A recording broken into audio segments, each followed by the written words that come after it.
I was like lagging out. Can you say that again? Sorry. What's your game plan? Yeah, so just play a little slower, chip out a little damage, and then when they're lower,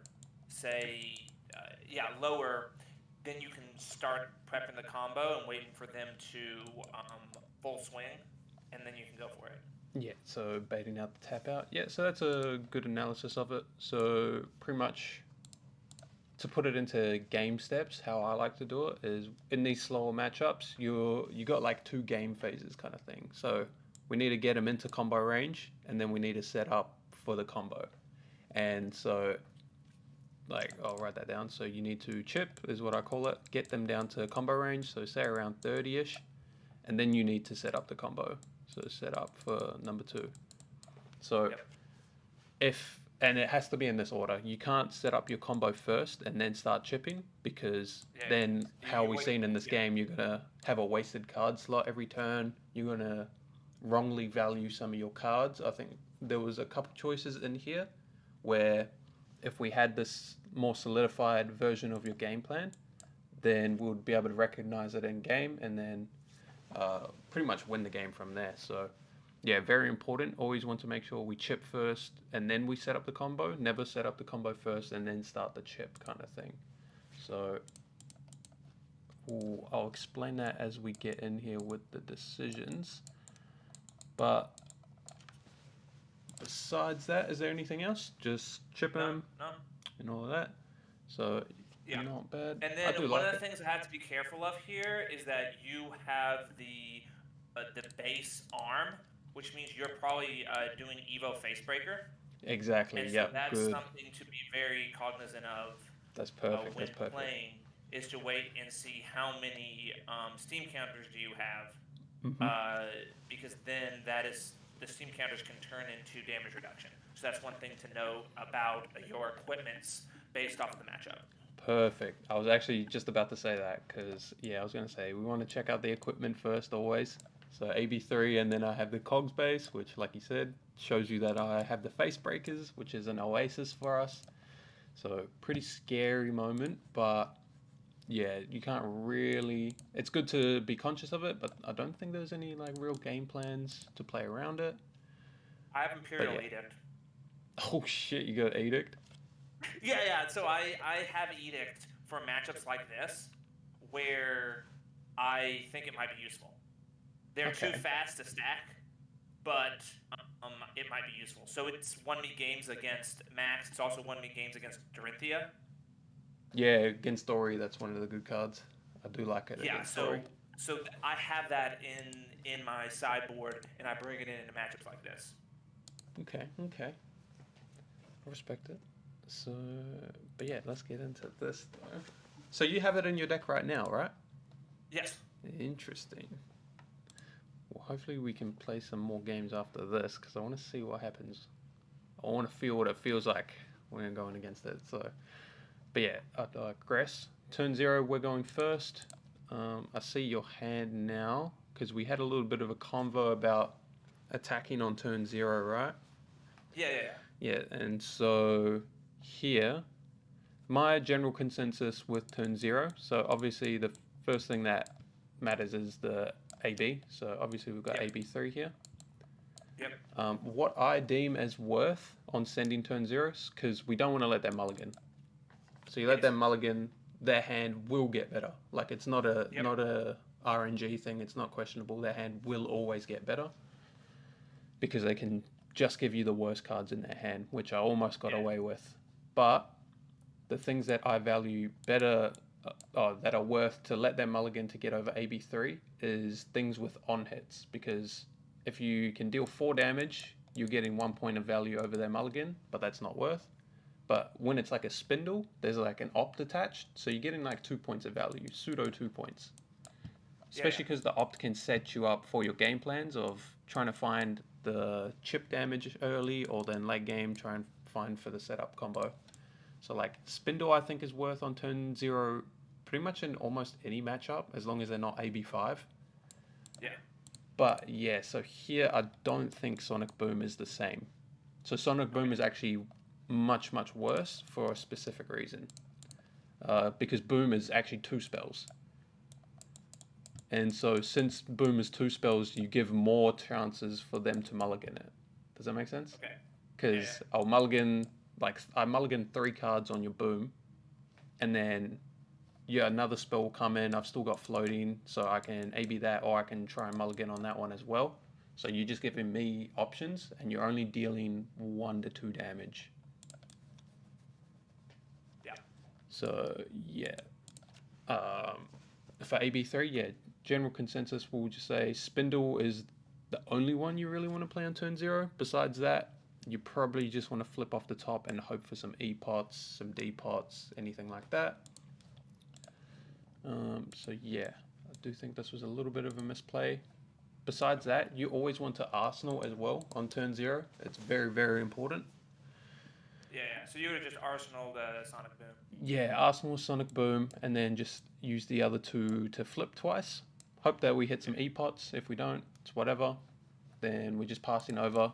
It's actually much more impactful to just pass the turn pretty much. Like, it feels weird at first for most players, but not letting them mulligan, like, you can almost always guarantee that they've got a very shit hand to begin with because you're not letting them mulligan a single one. Okay. But yeah, so we shoot the Boom. Yeah, I'm the pitch heavy, and then we see a Wildfire here. So what's your thought process on banishing the Wildfire? Because it's too early to set up a combo. Yeah, perfect. And so I think that I can push a damage through here. Yeah, perfect. So, like I said at the start, the game phases, 2 steps. We're still in the chip phase because we're still above that 30 threshold. So I love banishing it. I love shooting it. And perfect analysis. So we shoot this. And it's also going to get rid of your last card if you want to block 3 damage. Exactly. So that's that's you saying, hey, you can keep that card, but you're going to take more damage. Yep. So you get to take that last card as well. If you can take your opponent's whole hand on turn 0, then it's always worth the shoot as well, because then it's not a mulligan. They're in the same spot the next turn with 4 random cards again. Yeah. Yeah, and what I should have done here is I should have pitched the card in my hand and kept Sonic Boom, because Sonic Boom's a better arsenal. Exactly. Yeah. So that's good. Just have to watch it back once. We already know. Because, yeah, you could have done all this while still arsenaling a Sonic Boom, which would have put you well ahead. Yeah. So 38. Something to stay conscious of throughout the game now, though, is that we're down 1 Wildfire. So what that means in my head is the next Wildfire I see, we can't just shoot it even if we're still in the chip phase. We really need to arsenal it, because going down to 1 Wildfire is very scary on our consistency to find it, and the need if we need to find 2, if we need to blind it for any of our other cards to combo with as well, like the chances are low.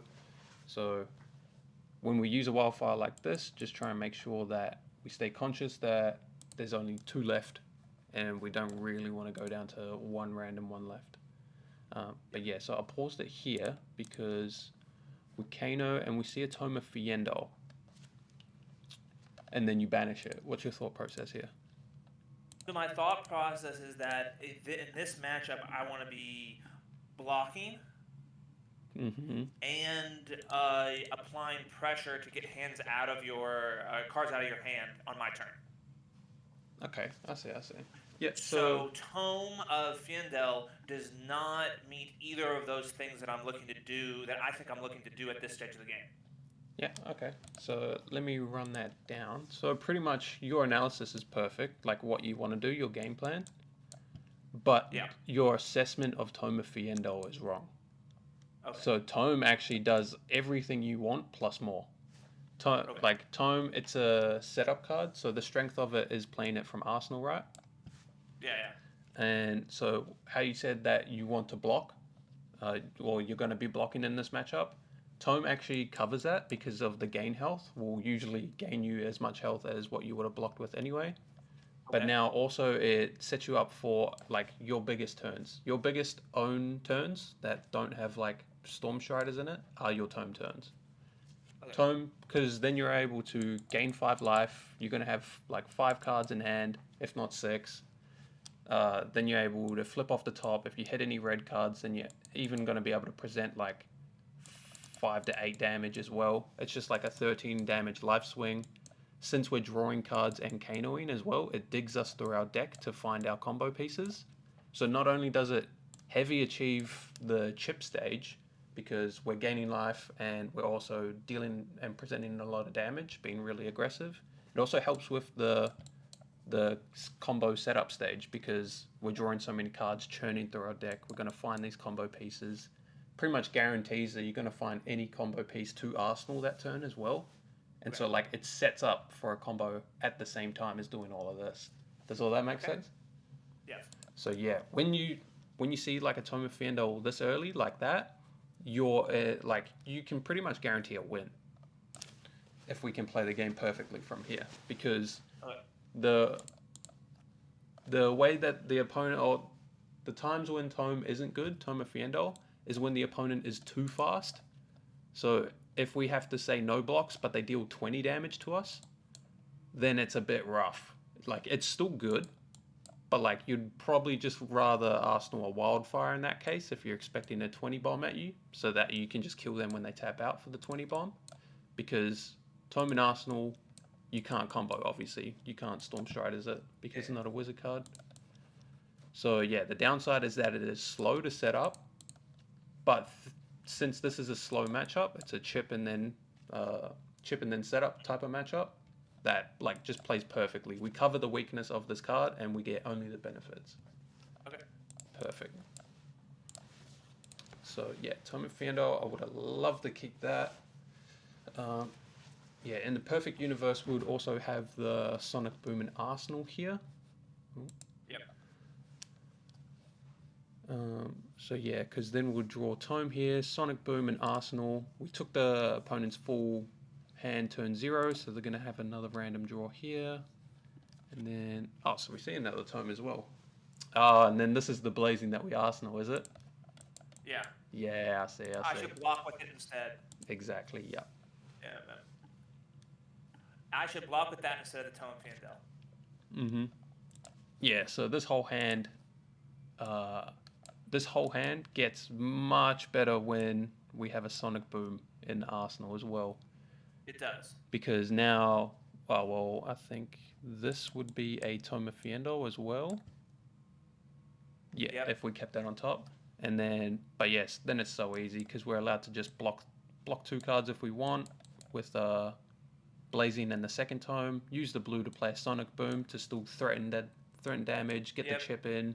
And if we take a card, if we take a card from them and Arsenal Tome of Fiendel, that's like the dream scenario. Because like I said, you don't want them to drop 20 damage on you while we're setting up a Tome of Fiendel, because we are vulnerable. We can't combo. Yeah. So if you strip a card, Arsenal the Tome of Fiendel, like you're setting up really well to win a game. But yeah, so all good. Have that covered. So incoming expedite. How do we block here? Okay, so we block using the blue. So I would always block first with the Blazing. Yep. Because, yeah, my intention is to just do the snapback for 4, but obviously you're looking to do it like this, right? That's what I end up doing. Yeah, so this is just a game phase kind of thing. So we understand that we wanted the chip. We're not trying to set up the combo. We felt it in the game, so we understand, yeah. Let's move on. And then I just do some setup. Setting up the hyperdriver. Something important with Max is they always, or not always, but usually on their 4-card hands, they are just doing setup turns like this. It's usually just one boost attack, play out a couple things, maybe a Banksy. They'd much rather play off 5 cards. But then, yeah, so here, even in this situation, if I was in the same situation, I would still just shoot snapback off of the Blazing. Yeah, and then Arsenal the Tome. Like sometimes this is the correct play to do it as well. If you expect the game to be like really slow, then blocking with the blue is actually correct in some cases. Not really, but like in very minor cases. Generally, you want to just keep the blue and pitch it to here, but sometimes you want to keep 3 Blazings in your deck, Specifically, it's like against Levia, because Levia can have AB3 and Spell Void 2, or Spell Void 2 here. Yeah. And so against those, you want more Blazings, because most of the time you need a combo twice against them. But yeah, so here we shoot the snapback for 4. So yeah, sad it's nothing with an on hit, because they can just take it, which I do. And then Arsenal, the Blazing. So we draw a funny hand here. Okay. But the opponent's got a 5-card hand here. Pretty scary. So what's your first analysis going into this turn? So we're on the defense here. We have an Arsenal Blazing, and they've got a 5-card hand. Basically, I can block. I have a couple different options. Yep. One, I can block for 6, and then use the Blazing to try and set up a draw. Or I can block for 3 and use Blazing to set up a Kano. Blazing or Lesson? Lesson. Okay. Yeah, lesson. Yeah, so... Okay, that's perfect. So you're thinking block either 3 or block 6? Yep. And then playing the Lesson. Yeah, so... I like it. Do you have any considerations to Flare? What do you mean? So how I like to see it, I guess I should just... So like how I like to see my hands here is what's my best on my turn. 4-card hand, then 3-card hand, then 2-card hand, and then 1-card hand. And then that's like knowing this when we draw our hand before we declare any blocks is like how I decide how I'm going to block as well. So best 1-card hand is solo Flare. I think, okay. Well, I'll explain mine. So 1-card hand, we have none. So a best 1-card hand would be like E-Pot or a blue. Like, and you just blind flip. Oh, I was just talking about out of these 4 cards. Yeah, so am I. So we don't have an E-Pot. Yeah, we don't have an E-Pot, so I don't think we have a good 1-card hand. Okay. You get me? Does that make sense? Yes. Yeah, okay. And then, so 2-card hand. Obviously, your Lesson is a better 2-card hand than Flare, because Flare, you need to play another card after it. Yeah. So your best 2-card hand is Lesson and is Blue and Lesson. Your best 3-card hand, though, is actually Flare and a blue. Oh, and 2 blues, sorry. So if we had to block with only 1 card, I would actually consider blocking with the Lesson before anything else. Oh, okay. Because also on your 4-card hand, I think Flare is probably better as well. Because maybe you can do Flare and then double flip, or it gets a little bit frisky, but the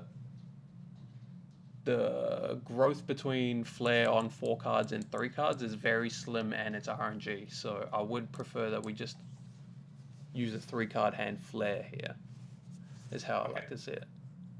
So did all this make sense? Like how to value your 4-card hand, 3-card hand, 2-card hand, 1-card hand? Yes. Yeah, and then see how... But the thing is, the Flare is a flip, though. Because you're basically, hey, cast Flare, flip, and see if I get, like, a 2-cost. 2-coster. Okay. Yeah, so it is a flip. The thing is, it's going to be the best one to achieve our chip and strip their hand kind of plan. So whenever the opponent has, like, a 5-card hand like this, usually it's in your best interest when you're still like full health is to like take it all and send as much damage back as possible and try to take some tempo back, because if we play a little bit too defensive and give too many cards, they're still going to chip us down to like 16 or whatever, and now we're only going to have like our 2-card hand, which is a Lesson for 4. Lesson for 4 isn't going to be enough to be scary, and like now since it's not scary, they can just do it again, another 5-card hand, and we're in the same situation.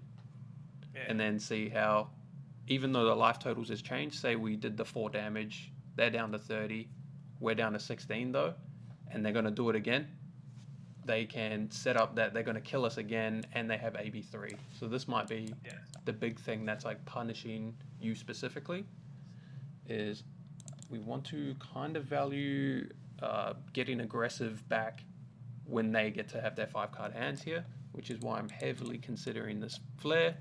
And yeah, it just makes sense because we're still in the chip plan. Flare is like one of the best chips, because especially if you hit a red off the top, then you're loving life. But yeah, like you said, you can flip a 2-cost off the top, and it gets a little bit sketchy from there.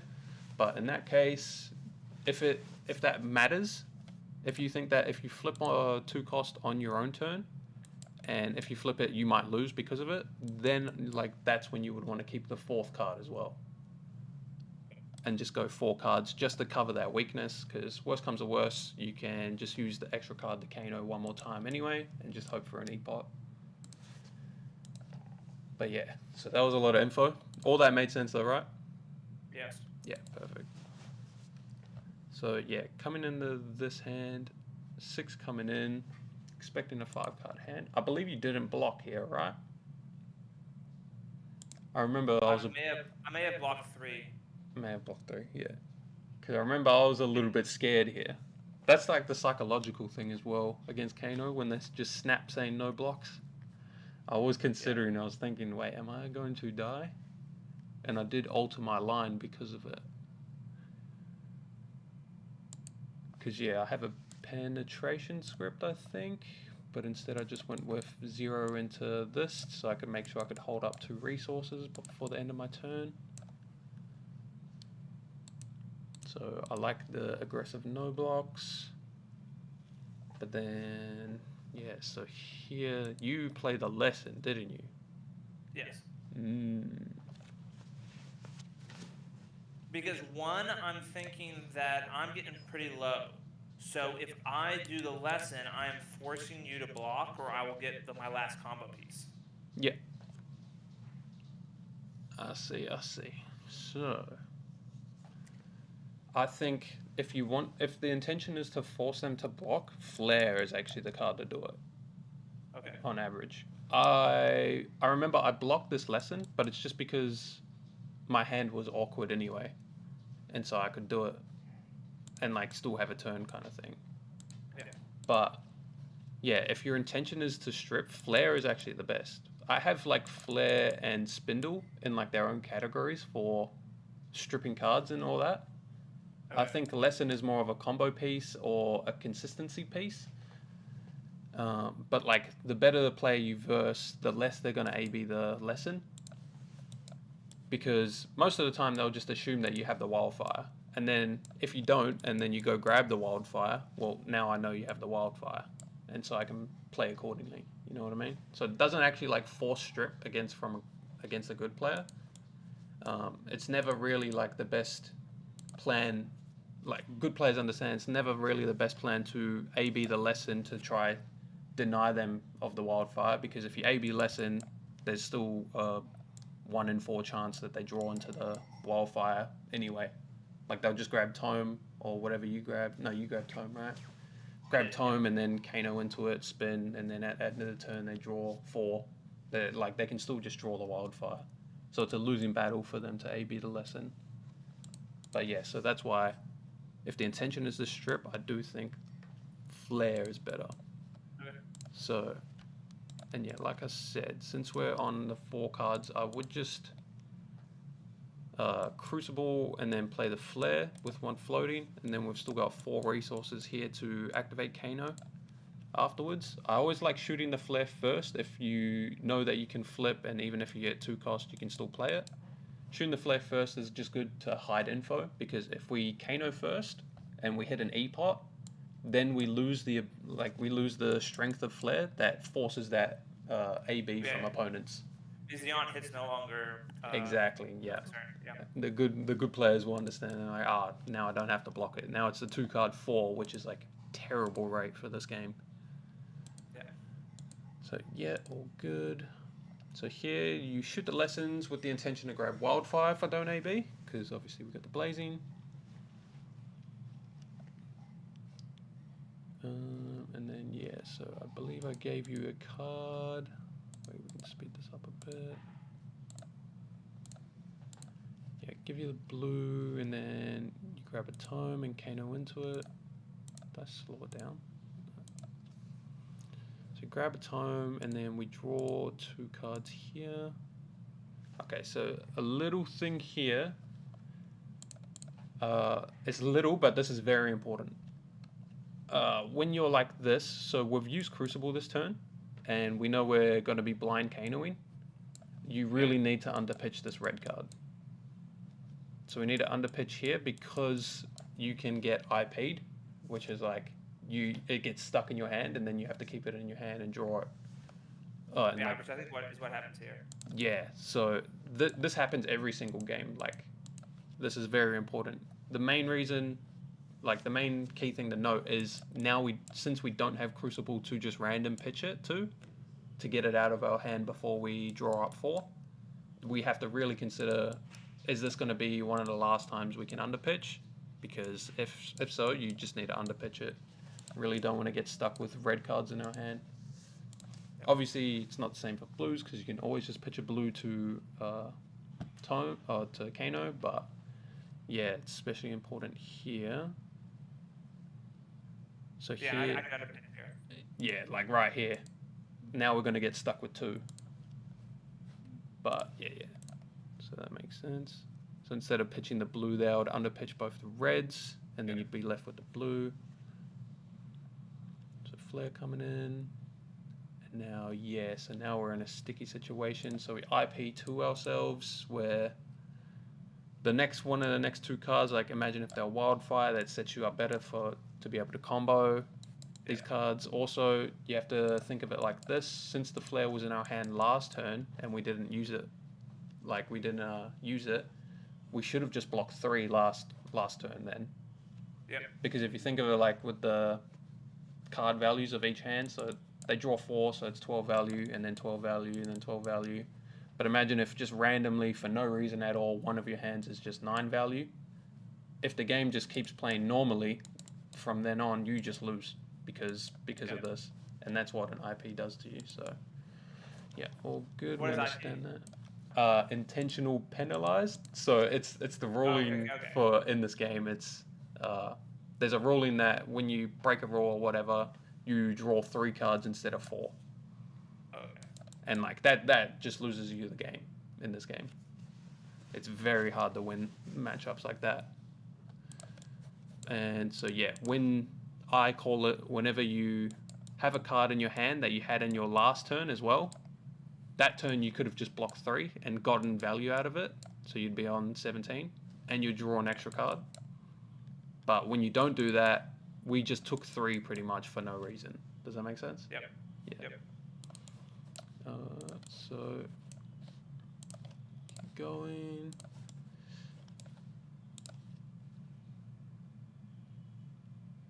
So here we're on that thing again. So again, what's your thoughts on our hand? So like how I like to say it with the 4, the 3, the 2, the 1. So 1, maybe gaze. Yeah, maybe a blue. Yeah, but also gaze because it scries. So Yeah. it gives us some sort of scrying effect. Yep, I like it. 2, I think, is gaze spindle. Gaze spindle, perfect. Then 3 is gaze spindle and either of our blues. Gaze spindle. So spindle 2 blues. Yeah, a spindle 2 blues. Yeah, because then that allows us to potentially Kano something afterwards. that we find with the spindle. Yeah. Yep, I like that. Something to consider here, so it's a little bit of a tricky one. I do think flare is similar. Like I said, it's similar to the spindle here. So I think you don't mind either of these. It's very min-max on which one that you choose out of these for your 3-card hand, actually, because spindle, the opt can help search for combos. It probably has a better high roll potential, and it's more consistent. So it's more consistent, like higher floor and higher ceiling, but it doesn't demand the same amount of chip that flare does. Flare still has a little bit of high roll if you hit like a red off the top, a red 1 cost, a lesson, something like that. And the lower they are, so say we have Wildfire and Arsenal here, you don't really have to be looking for anything else because you can draw Flare, Spindle, Blazing Lesson as your combo pieces. So your opt kind of loses value. Does that make sense? because like you don't need to use the opt to find the other combo piece. In this case, you have a blazing though, and so with blazing, you need to find exactly wildfire. So the opt has value. Yep. So yeah, in that case, I would probably value flare a little bit better, but in this specific case, since we don't have the wildfire, I like the spindle a little bit better. Okay. Because we need to find that wildfire. Because we're already pretty much past like the chip stage. And then yeah, so the 4-card hand, probably you just want to block. So having an extra red in our hand with the flare, if we just kept all 4, just doesn't make sense. If it was another blue, then sure, you can keep the blue. But yeah, I like that we snap block with the flare. Perfect.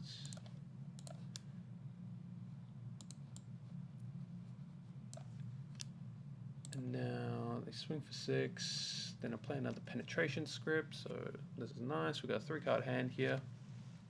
So op should be just looking for potions and E-pots. Bottom both.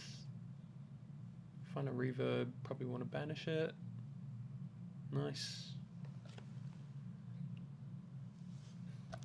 Oh, 1 off on the E-pot. Okay, so I'm going to point something out here.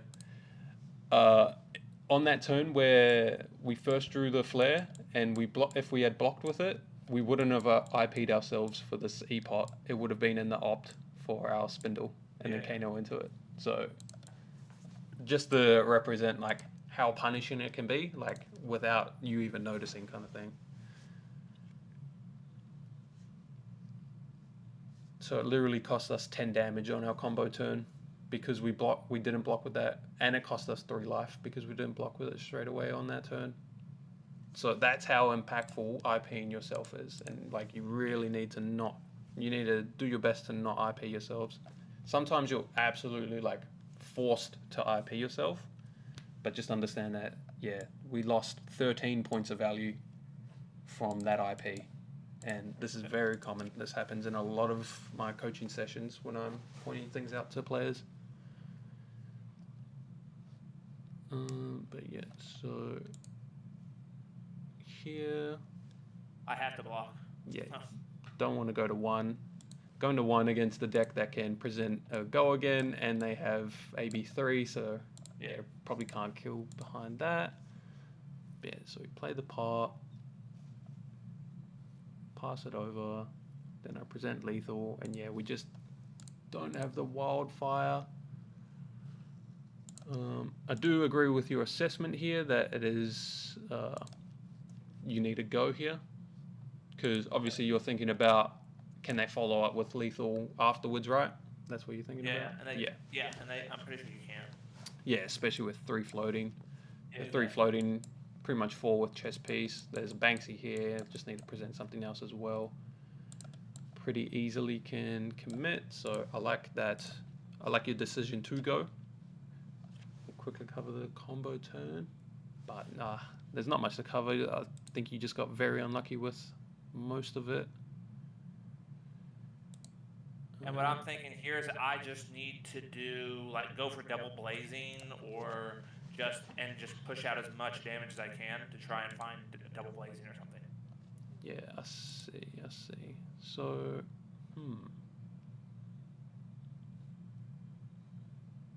So you got 3, 6, 7, 8, 9, 10, and then if you rags this, it goes to 11.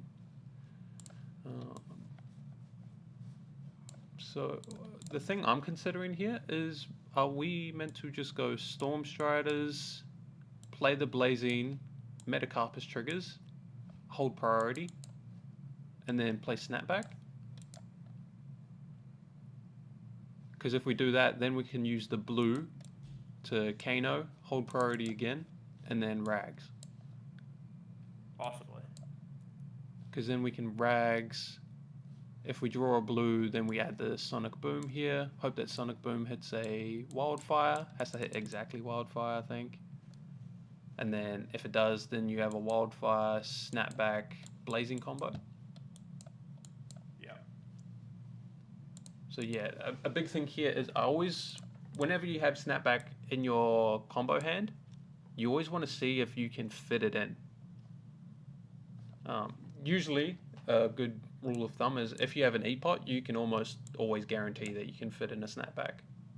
And the snapback's not worth 3, obviously. Like with blazing, it's worth 6 because blazing will do that much damage. Then obviously it'll also carry a wildfire as well, and then it doubles that damage even more. So yeah, it's very important to try and make sure we can fit a snapback in if we can.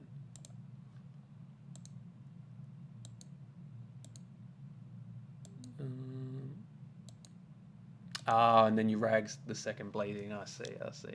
Okay, so it's just a disaster. Okay, so it would have been blazing, snapback, then you Kano rags, you'd put the blazing back on top, so you'd have 3 here with this 4, 5, 6. The blazing flips, and then you get one more flip going down to 3, and then you can still play a wildfire, so you need to hit a wildfire off the top after.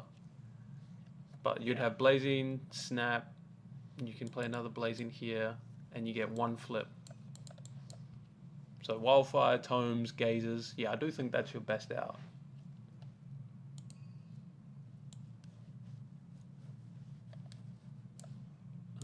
But yeah, besides that, okay, let me just quickly take down these notes though.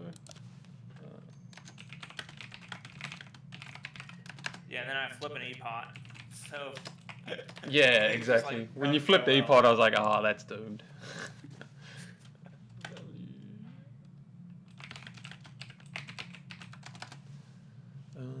What else was there in this game? So you still have a chance there. Draw 5 from it, not bad. And then yeah, you get 2 flips. But yeah, just a little bit unfortunate on the flips. Unlucky. Then yeah, I can just AB3. So yeah, overall, it's your game plan and intentions are all perfect pretty much. Like you have the perfect intention, you have the perfect mindset, you have a good understanding of when to do what and all of that. The main problem is we're just misvaluing our cards that are specifically strong in this type of game plan. So like the ones like Flare and the Tome of Fiendols were the big ones. And also the power of IPing.